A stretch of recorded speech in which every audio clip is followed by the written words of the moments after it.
Baik, assalamualaikum warahmatullahi wabarakatuh. Waalaikumsalam warahmatullahi wabarakatuh. Puji syukur pada Allah Subhanahu wa Ta'ala yang telah memberikan kita nikmat kesehatan supaya kita berhadir pada kuliah pada hari ini. Sebelumnya terima kasih pada Ibu dosen mengaku yaitu Ibu Dr. Nuri Aslami MSc yang telah memberikan kami kesempatan untuk menampilkan hasil dari diskusi kami. Dan juga terima kasih pada teman-teman kalian yang sudah datang dan hadir pada hari ini. Baik, untuk mempersiapkan waktu, langsung saja kita mulai videonya.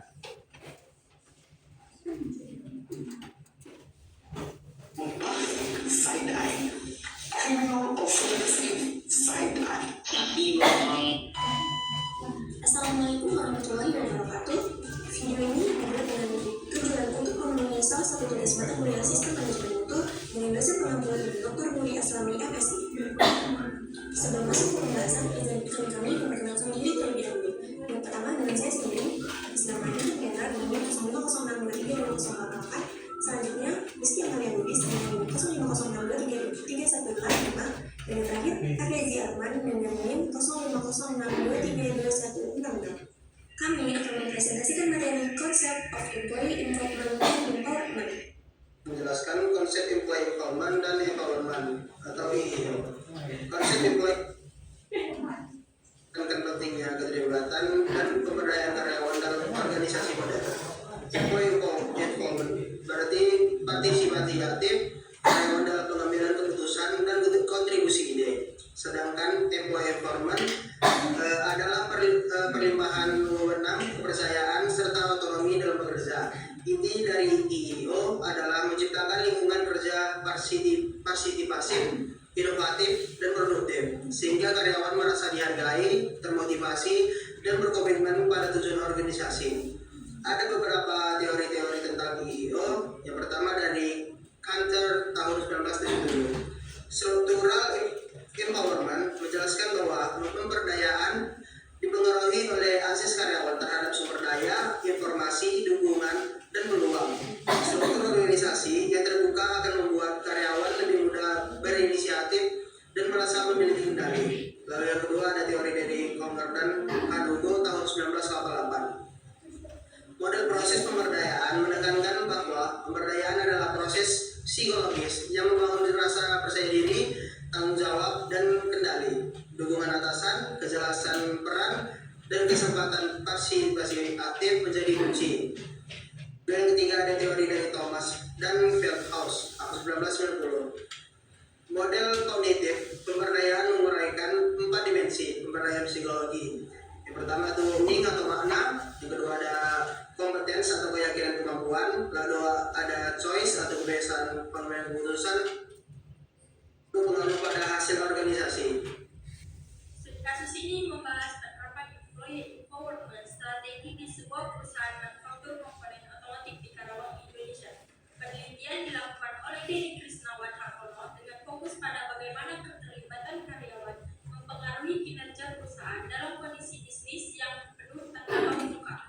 Metode yang dipakai adalah studi kasus dengan Employee Opinion Survey atau EOS pada tahun 2020 dan 2021. Survei menilai 4 dimensi. Yang pertama, faktor organisasi. Yang kedua, karakteristik pekerjaan. Yang ketiga, karakteristik pribadi. Yang keempat, gaya kepemimpinan. Hasilnya menunjukkan keterlibatan karyawan sangat tinggi dengan skor EOS meningkat dari 89% di 2020 menjadi 93% di 2022. Jadi keterlibatan berhasil meningkatkan kepercayaan, loyalitas, produktivitas, dan komitmen karyawan. Perusahaan menerapkan strategi ini secara berkelanjutan melalui evaluasi rutin dan perbaikan berkesinambungan. Kepemimpinan partisipatif menjadi faktor paling berpengaruh karena pemimpin yang mendukung, mendengar, dan membuka ruang dialog terbukti meningkatkan keterlibatan karyawan. Temuan ini sejalan dengan Fraser yang menekankan peran penting kepemimpinan dalam membangun persepsi fisiologi keterlibatan dan pemberdayaan. Analisis kritis terhadap studi ini menunjukkan beberapa poin penting. Yang pertama, keberhasilan strategi. Terlihat jelas bahwa keterlibatan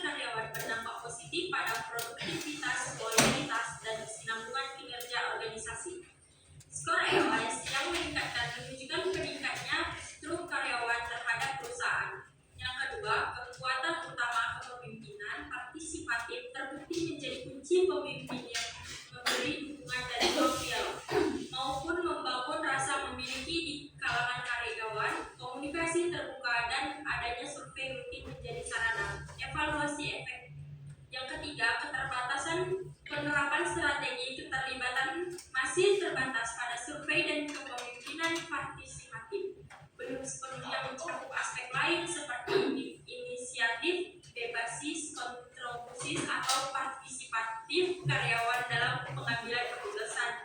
Strategis bagaimana ditekankan oleh Lawon, hal ini menunjukkan perusahaan baru mengadopsi sebagai prinsip. Kasus kedua ini membahas employee enrollment di bidang hotel Surabaya. Setelah pandemi COVID-19, persaingan hotel semakin ketat, sehingga kualitas pelayanan tidak lagi hanya bergantung pada fasilitas, melainkan juga pada sikap, inisiatif, dan keputusan karyawan. Karena itu, manajemen hotel berupaya membangun budaya kerja yang membuat staf merasa dipercaya dan dilibatkan. Penelitian menggunakan pendekatan kuantitatif dengan melibatkan 125 staf non-manajerial. Kuesioner digunakan untuk menilai pelimpahan wewenang, keterlibatan dalam pengambilan keputusan, akses informasi, dan dukungan manajemen. Fokus utama penelitian ini adalah mengukur pengaruh enrollment terhadap kepuasan kerja. Hasil penelitian menunjukkan bahwa employee enrollment berpengaruh positif dan signifikan terhadap kepuasan kerja. Karyawan yang diberi kepercayaan dan otonomi merasa lebih dihargai, termotivasi, serta bersemangat melayani tamu. Contohnya, resepsionis yang diberi kebebasan bisa langsung menyelesaikan keluhan tamu, sehingga pelayanan lebih cepat dan kepuasan pelanggan meningkat. Secara teoritis, temuan ini sesuai dengan konsep psychological enrollment dari Spitzer yang meliputi meaning, competence, self-determination, dan impact. Hal ini juga memperkuat teori Lower tentang high involvement management yang menekankan pentingnya keterlibatan nyata karyawan dalam pengambilan keputusan. Meski begitu, penelitian ini terbatas karena hanya dilakukan di satu hotel berbintang 5 dan belum menilai dampak langsung terhadap kepuasan pelanggan. Jika dibandingkan dengan sektor manufaktur di Karawang, fokus employee involvement berbeda. Di manufaktur lebih diarahkan pada peningkatan efisiensi dan produktivitas, sedangkan di sektor hospitality difokuskan untuk meningkatkan kepuasan kerja yang berdampak pada kualitas pelayanan dan loyalitas tamu. Meskipun berbeda, keduanya memiliki kesamaan, yaitu kepemimpinan partisipatif dan komunikasi terbuka sebagai kunci keberhasilan. Dalam materi ini menegaskan bahwa keterlibatan dan pemberdayaan karyawan merupakan strategi penting dalam menjelaskan manajemen modern. Teori ini menunjukkan bahwa keberhasilan organisasi tidak hanya bertumbuh pada sistem dan modal, tetapi pada sejauh mana karyawan merasa terlibat dan berdaya. Dengan penerapan kepemimpinan partisipatif, komunikasi terbuka, serta dukungan organisasi, ini dapat meningkatkan motivasi, unsur kerja, dan kinerja jangka panjang.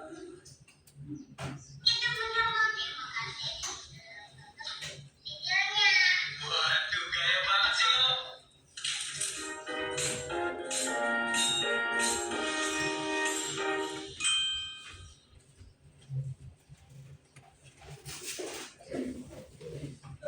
Baik, mungkin di sini kami akan membuka kita kritik dan saran. Mungkin ada teman-teman yang ingin memberi kritik dan sarannya. Jika tidak ada, langsung saja ke ada. Silakan aja.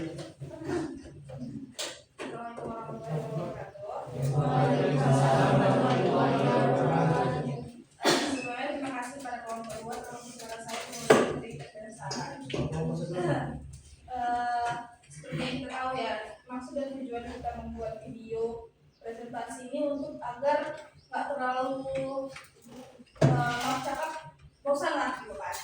Cuman apa bedanya kita di video ini dengan PPT yang kita buat gitu.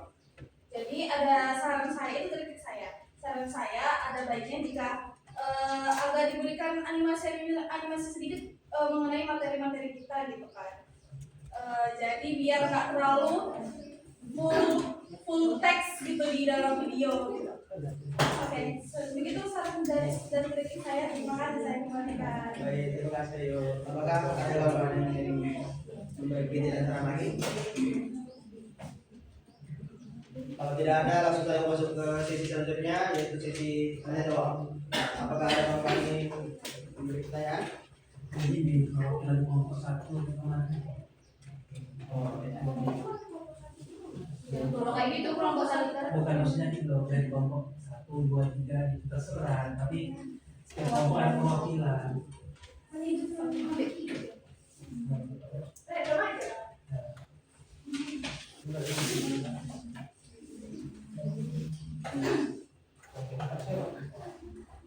Semakin banyak semakin harus budaya.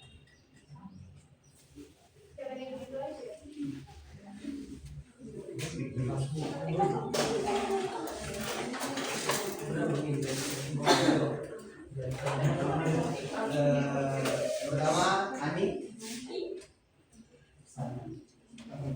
Terima kasih banyak Pak Redi.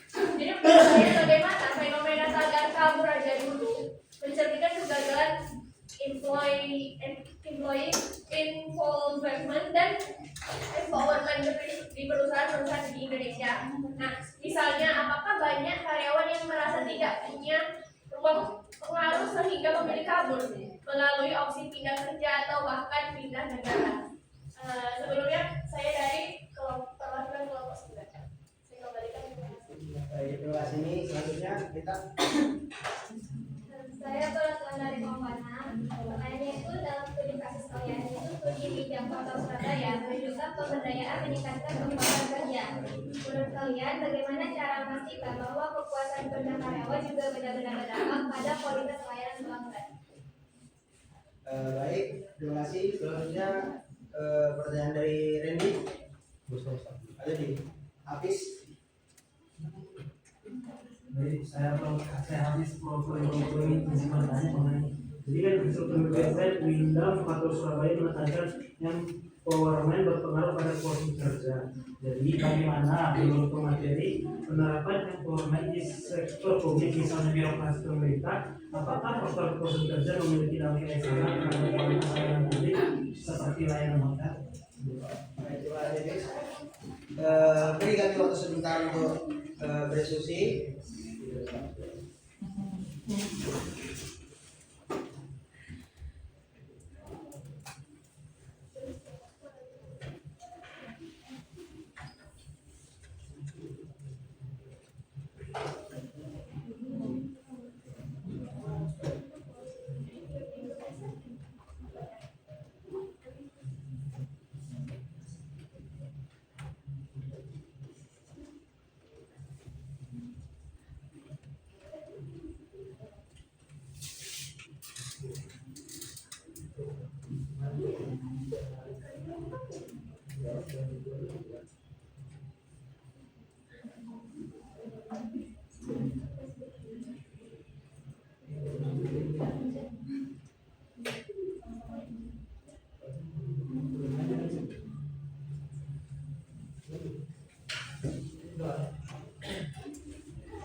Pertama, saya akan menjawab pertanyaan dari Hani. Pertanyaannya, bagaimana fenomena tagar kabur aja dulu mencerminkan kegagalan employee involvement dan empowerment di perusahaan Indonesia. Misalnya, apakah banyak karyawan yang merasa tidak punya ruang pengaruh sehingga memilih kabur melalui opsi pindah kerja atau bahkan pindah negara. Jadi, employee involvement tadi kan artinya karyawan dilibatkan dalam proses pengambilan keputusan, didengar aspirasinya, dan merasa punya kontribusi. Nah, kalau employee involvement itu lebih ke arah diberinya ruang dan kepercayaan bagi karyawan untuk mengambil inisiatif, membuat keputusan, atau mengembangkan karir tanpa harus terlalu dibatasi. Nah, kalau kita hubungkan ke tagar kabur aja dulu, banyak karyawan muda sekarang, terutama Gen Z, merasa kalau suara mereka itu tidak didengar, misalnya ide atau kritiknya diabaikan, lalu kurang diberi kepercayaan, dan minimnya ruang berkembang. Nah, ketika hal-hal ini terjadi, banyak karyawan merasa bahwa bertahan justru mengorbankan diri. Akibatnya, pilihan yang dianggap lebih realistis adalah kabur. Nah, jadi bisa dibilang kabur aja dulu adalah bentuk perlawanan pasif, bukan protes frontal, tetapi menunjukkan kalau perusahaan itu tidak mau mendengar dan memberdayakan. Jadi mereka pergi. Nah, apakah dari teman-teman ada yang ingin menambahkan? Pada Hani, apakah bisa diterima jawabannya? Berarti kabur aja dulu itu menunjukkan kan berarti kegagalan di perusahaan-perusahaan di Indonesia. Ya. Terima kasih.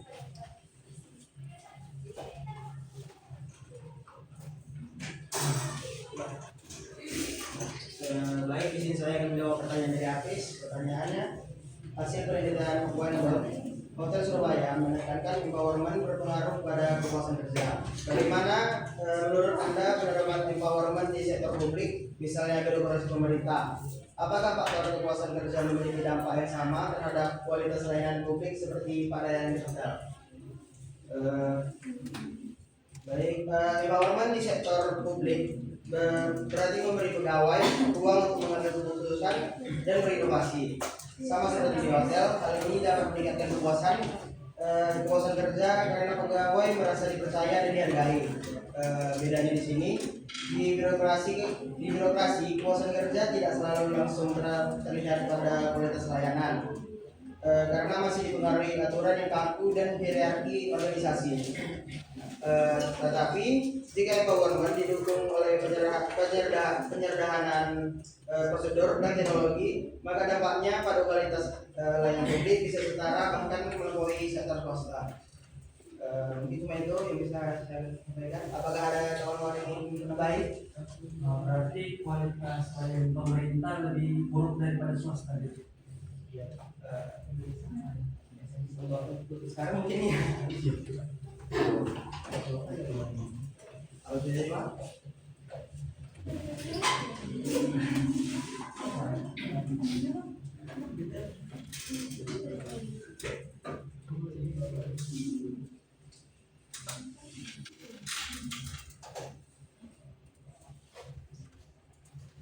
Di sini saya akan menjawab pertanyaan dari kelompok 6.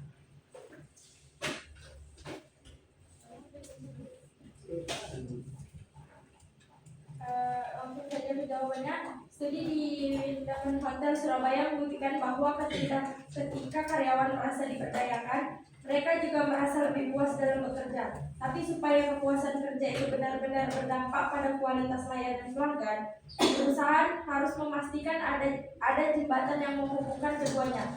Misalnya karyawan yang puas diarahkan untuk menerapkan energi positifnya langsung dalam interaksi dengan tamu. Perusahaan juga bisa membuat sistem feedback, jadi sebuah karyawan dibandingkan dengan hasil survei kepuasan pelanggan. Kalau keduanya selaras, artinya dampaknya nyata. Selain itu, penghargaan kepada karyawan yang pelanggannya diapresiasi tamu juga penting, karena mereka akan merasa bahwa kepuasan pribadi mereka sejalan dengan pengalaman positif pelanggan.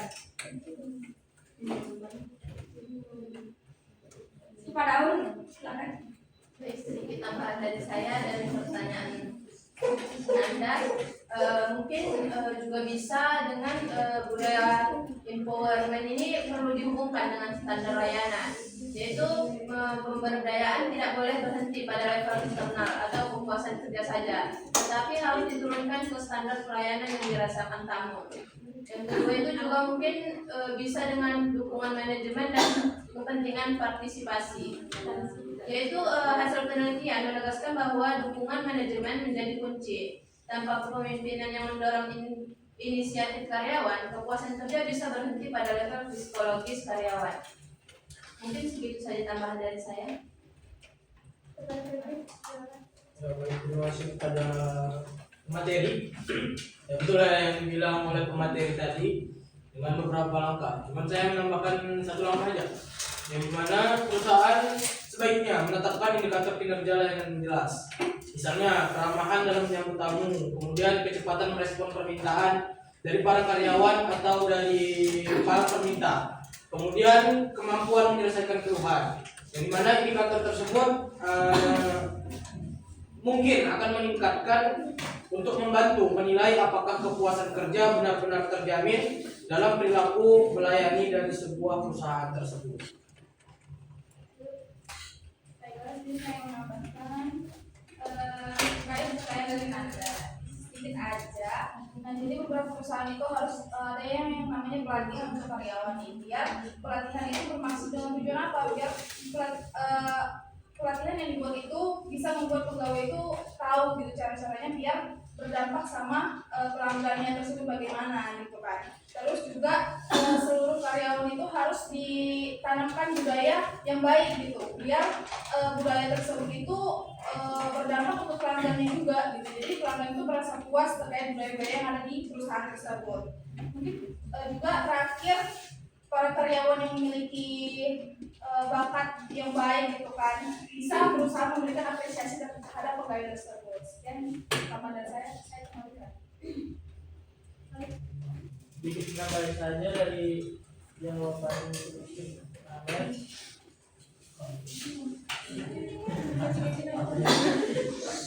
Yang pertama itu ada lakukan uji coba dan observasi di mana atasan bisa melakukan uji coba kepada perusahaan di mana departemen itu untuk melakukan dampak langsung terhadap kepuasan kerja dan layanan pelanggan.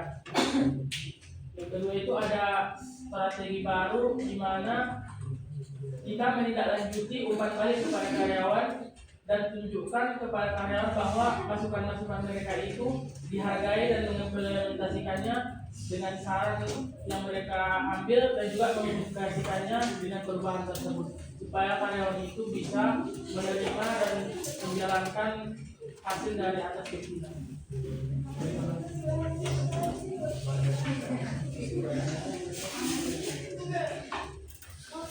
Baik, kita langsung menutup saja. Terima kasih kepada kawan-kawan semua yang sudah mendengarkan.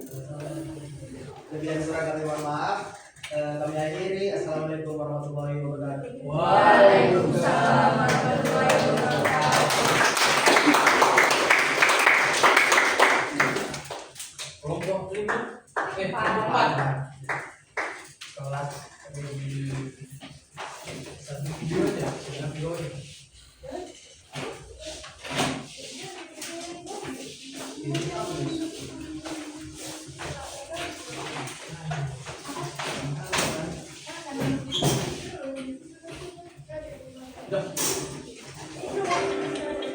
Bukan dulu Beb.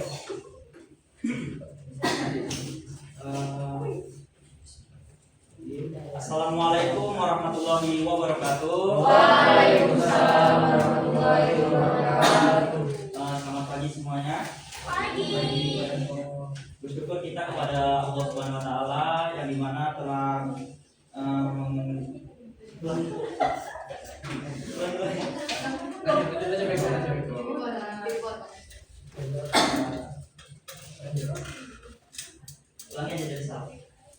Assalamualaikum warahmatullahi wabarakatuh. Waalaikumsalam warahmatullahi wabarakatuh. Selamat pagi semuanya. Pagi. Bersyukur kita kepada Allah Subhanahu Wa Taala dengan mengucapkan lafaz alhamdulillah dan kita lupa pula kita bersolawat kepada Nabi Muhammad kita. Allahumma sholli ala sayyidina Muhammad wa ala ali sayyidina Muhammad. Semoga kita mendapatkan rezeki dan pertolongannya di hari akhir kelak. Amin ya rabbal alamin. Sebelumnya saya ucapkan terima kasih kepada Ibu dosen Nuri Islami MSI walaupun tidak dapat hadir pada perkuliahan hari ini, dan saya mengucapkan terima kasih kepada teman-teman semua sudah hadir pada pagi hari ini. Untuk mempersingkat waktu, mari saja kita lihat video presentasi dari kelompok kami. Assalamualaikum warahmatullahi wabarakatuh. Halo semuanya, kami mahasiswa Universitas Islam Negeri Sumatera Utara, Fakultas Ekonomi dan Bisnis Islam, Prodi Manajemen. Video ini dibuat untuk menyelesaikan salah satu tugas dalam mata kuliah Sistem Manajemen Mutu dengan dosen pengampu Ibu Nuri Aslami MSI. Kami dari kelompok 4 terdiri dari 3 anggota kelompok yang masing-masing bekerja sama dalam membagi tugas dengan materi, konsep, komunikasi, dan teamwork. Sebelum kami masuk ke pembahasan lebih lanjut, izinkanlah kami memperkenalkan diri terlebih dahulu.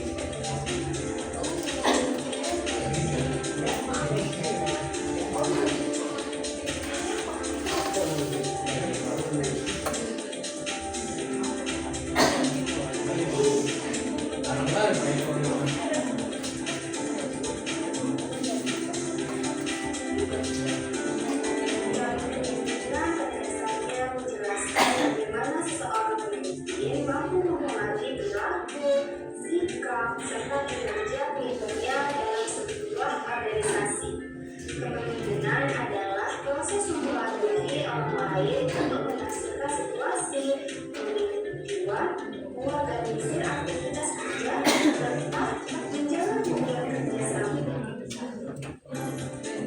Artinya, kepemimpinan tidak sekedar memegang posisi atau jabatan, tetapi juga menyangkut bagaimana seorang pemimpin dapat membangun interaksi sosial yang mendorong pencapaian tujuan di dalam organisasi. Hubungan antara kepemimpinan dan kerjasama tim itu sangat erat, karena keduanya saling melengkapi untuk mencapai tujuan organisasi. Pembinaan bukan hanya soal mengarahkan, tapi juga bagaimana seorang pemimpin mampu mengayomi, memotivasi, dan membuat orang lain mau bekerja sama. Materi selanjutnya membahas tentang strategi membangun kepemimpinan efektif dan tim yang solid. Pertama, strategi membangun kepemimpinan. Kepemimpinan perlu dibangun dengan strategi yang terencana agar sesuai dengan kebutuhan organisasi. Sayangnya banyak organisasi yang tidak menyadari pentingnya keterkaitan antara strategi kepemimpinan dan strategi bisnis. Ada poin-poin pentingnya. Yang pertama itu penugasan pekerjaan. Itu memberi pengalaman belajar langsung baik lewat penelitian rutin maupun proyek tertentu. Yang kedua, pengalaman belajar tambahan, mengikuti kursus internal dan eksternal sesuai kebutuhan posisi. Yang ketiga, pembelajaran tim, lintas fungsi, bisa melatih kerjasama antar bagian agar lebih efektif. Kedua, ada strategi membangun tim yang solid. Tim yang efektif dapat dinilai dari 3 hal. Pertama, hasil kerja, yang kedua, kepuasan anggota, dan terakhir, pembelajaran bersama. Agar tim solid, pemimpin dan anggota perlu memperhatikan hal-hal yaitu membangun kepercayaan dan saling menghormati, dasar kerjasama yang sehat. Yang kedua, menyamakan ekspektasi, menyatukan tujuan dan komitmen tim. Yang ketiga itu ada namanya komunikasi terbuka, memberi ruang untuk ide, pendapat, dan solusi. Materi berikutnya tentang tantangan dalam kepemimpinan dan kerjasama tim. Pertama, tantangan kepemimpinan.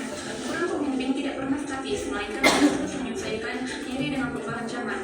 Beberapa tantangan utama yang sering dihadapi pemimpin, yaitu pertama, perubahan cepat. Pemimpin harus fleksibel, adaptif, dan siap menghadapi dinamika baru. Ada tantangan dalam kerja sama tim. Tim juga menghadapi banyak hambatan yang dapat mempengaruhi efektivitas kerja. Beberapa tantangan yang umum terjadi, pertama, komunikasi kurang efektif, pesan tidak jelas atau gaya komunikasi berbeda.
presentasi kami. Di sini kami membuka sesi kritik dan saran.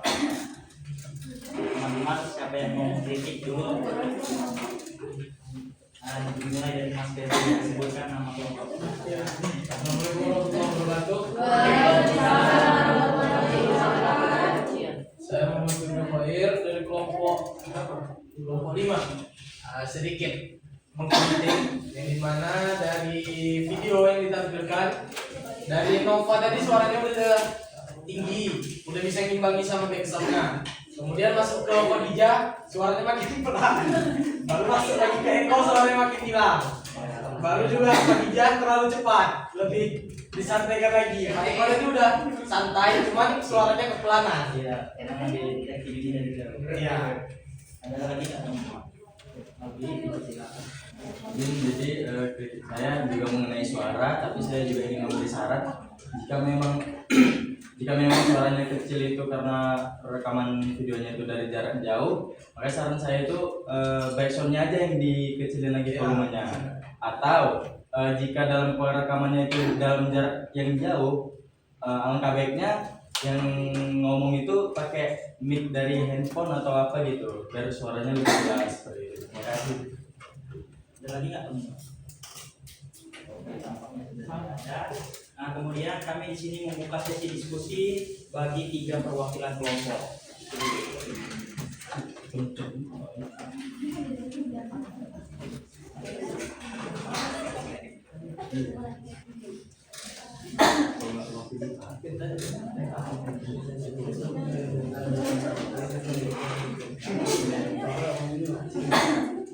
Najwa, Dinda, Tania.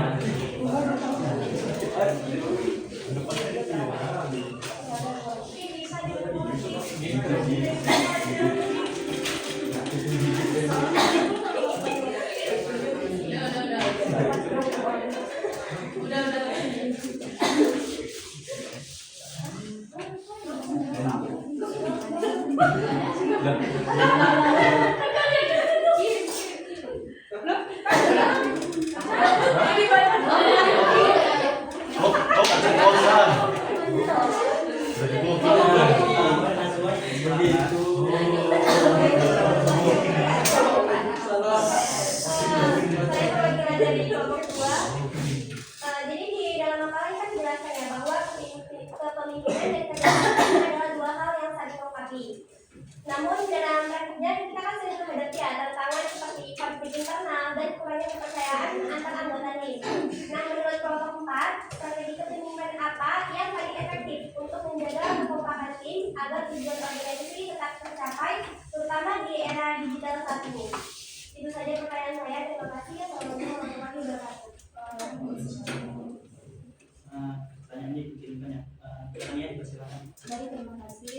Di sini saya sebagai perwakilan dari kelompok 10 sesuai dengan judul yaitu kepemimpinan dan kerjasama tim. Nah, jadi pertanyaan itu bagaimana nih seorang pemimpin dapat mendorong tim untuk tidak hanya bekerja sama dalam tugas rutinnya, tapi juga berani bereksperimen dan mengusulkan terobosan baru yang beresiko. Oke, semua selanjutnya saya tidak. Baik, terima kasih pada kelompok 4 yang telah memberikan kesempatan pertanyaannya. Saya perwakilan dari kelompok 12. Langsung aja pertanyaannya. Menurut kelompok 4, bagaimana cara mengukur kualitas teamwork? Apakah itu dari kecepatan menyelesaikan tugas, kepuasan anggota, atau dari hasil akhir proyek yang telah diselesaikan? Oke, terima kasih Dinda. Berikan kami sedikit waktu untuk mencari jawabannya.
Baik,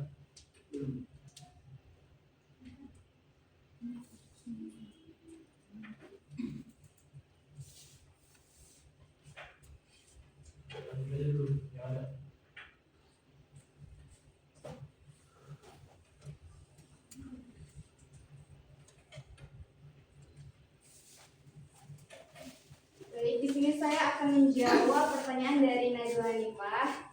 Sebenarnya pertanyaannya yaitu dalam makalah ini dijelaskan bahwa kepemimpinan dan kerjasama tim adalah dua hal yang saling melengkapi. Namun, dalam praktiknya kita sering menghadapi tantangan seperti konflik internal dan kurangnya kepercayaan antar anggota tim. Menurut kelompok 4, strategi kepemimpinan apa yang paling efektif untuk menjaga kekompakan tim agar tujuan organisasi tetap tercapai, terutama di era digital saat ini. Nah, menurut kelompok kami, strategi kepemimpinan yang paling pas di era digital saat ini adalah gaya kepemimpinan yang komunikatif, kolaboratif, dan fleksibel ya. Jadi pemimpin nggak cuma ngasih perintah, tapi juga terbuka buat diskusi dan mau dengerin masukan dari anggota tim. Apalagi sekarang komunikasi tuh bisa dan sering lewat platform online ya.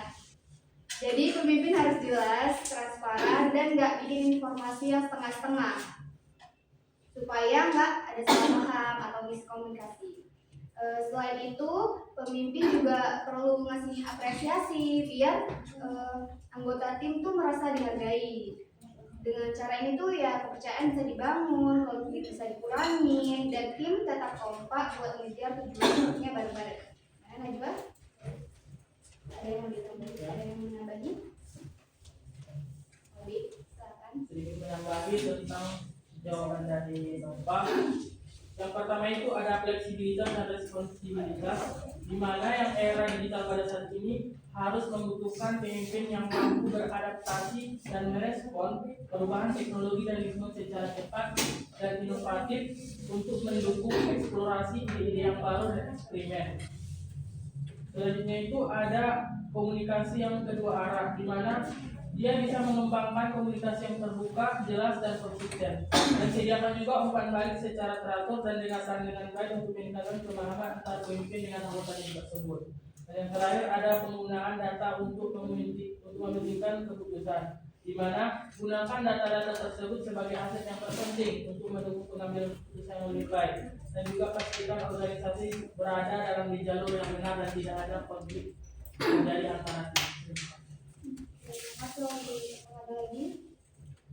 Ada kembalikan juga. Saya akan menjawab pertanyaan dari kita. Nah, jadi jawabannya menurut kelompok 4, kualitas teamwork tidak bisa diukur hanya dari satu aspek saja, melainkan dari beberapa indikator yang saling melengkapi. Kecepatan menyelesaikan tugas memang penting karena menunjukkan efisiensi tim. Namun jika pekerjaan hanya cepat selesai tanpa memperhatikan kualitas, maka hasilnya tidak maksimal. Kepuasan anggota tim juga menjadi ukuran penting. Sebab tim yang sehat biasanya membuat setiap anggotanya merasa dihargai, didengarkan, dan nyaman bekerja sama. Sekian dari saya. Ada yang mau menambahkan? Gimana Dinda? Apa kurang pas? Saya mau nambahin. Ya. Pertanyaan dari Pino itu bagaimana cara mengukur kualitas teamwork? Apakah itu dari kecepatan menyelesaikan tugas, kepuasan anggota, atau dari hasil akhir proyek yang telah diselesaikan? Nah, ini sedikit menambahi dari pemateri, mengukur kualitas teamwork sebenarnya multidimensional. Artinya itu tidak hanya dengan kecepatan atau hasil akhir, tetapi juga dari kepuasan dan dinamika internal dari sebuah tim tersebut. Nah, misalnya sebuah tim mungkin lebih cepat menyelesaikan tugasnya, tapi kalau anggotanya stres ataupun tidak puas, kualitas teamwork itu bisa dianggap rendah. Sebaliknya, kalau hasil akhir itu bagus tetapi prosesnya penuh dengan konflik, maka itu juga tanpa kualitas dan tim belum optimal. Nah, jadi ukuran terbaiknya itu adalah kombinasi kecepatan, kepuasan anggota dan sebuah tim, dan kualitas hasil akhir dari sebuah proyek di dalam teamwork tersebut. Bagaimana, Dinda? Ini atas tambah jawabannya ada lagi? Nggak ada. Baik. Selanjutnya saya silakan kemudian. Baik, yang terakhir saya akan menjawab pertanyaan dari Sania dari kelompok 10, yang dimana pertanyaannya adalah bagaimana seorang pemimpin dapat mendorong tim untuk tidak hanya bekerja sama dalam tugas rutin, tetapi juga berani bereksperimen dan mengusulkan terobosan yang baru yang beresiko. Mungkin seorang pemimpin itu bisa menerapkan cara-cara seperti berikut. Yang pertama itu ada memberikan ruang untuk ide, yang dimana pemimpin tersebut itu harus membuka kesempatan bagi anggota timnya untuk menyampaikan gagasannya tanpa takut salah. Jadi seperti itu. Kemudian menghargai setiap usaha dari karyawannya, yang dimana bukan hanya hasil akhir yang dihargai, tetapi juga keberanian dari mencoba karyawan tersebut. Dengan begitu dia semakin berani dalam mencoba hal-hal baru kemudian hari. Kemudian ada membangun kepercayaan. Jika pemimpin mendukung dan melindungi tim saat mencoba hal baru, anggota akan lebih percaya diri tentunya. Kemudian yang terakhir ya kita bisa memberikan contoh langsung lah. Jadi kayak pemimpin itu ya harus menjadi teladan yang baik bagi anggota-anggota. Mungkin itu saja yang bisa saya sampaikan. Ada nggak teman-teman yang ingin menambahkan? Oh Ridho, silakan. Baiklah, saya akan menambah jawaban dari Eko ya. Jadi seorang pemimpin dapat mendorong bukan hanya bekerja sama dalam rutinitas, tetapi juga berani bereksperimen dengan cara menciptakan lingkungan psikologis yang aman, seperti memberi ruang bagi kegagalan sebagai proses belajar, serta memberikan penghargaan terhadap ide-ide inovatif. Artinya pemimpin tidak hanya menekankan pada hasil, tetapi juga menghargai setiap proses eksplorasi yang dilakukan oleh anggota tim. Saya berikan contohnya seperti Google ya, perusahaan Google memiliki program 20% time di mana karyawan diberi kebebasan mengalokasikan sebagian waktunya untuk proyek eksperimental di luar tugas utama. Dari inisiatif ini lahir produk besar seperti Gmail dan Google Maps.